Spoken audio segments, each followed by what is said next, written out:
Hi everyone, in front of me I've got Samsung Tab S10 Lite, and let me share with you how to check the IMEI number of this device.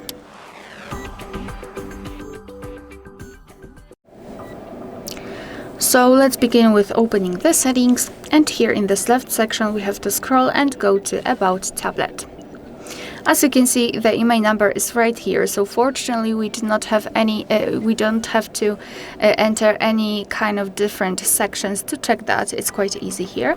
But I've got also another way of checking the IMEI. Simply open the keypad and enter a special code, which is *##06#. And as you can see, by this code we are provided with the IMEI number of this device right here. Alright, so that will be all. Thank you so much for watching. Please hit the subscribe button and leave the thumbs up.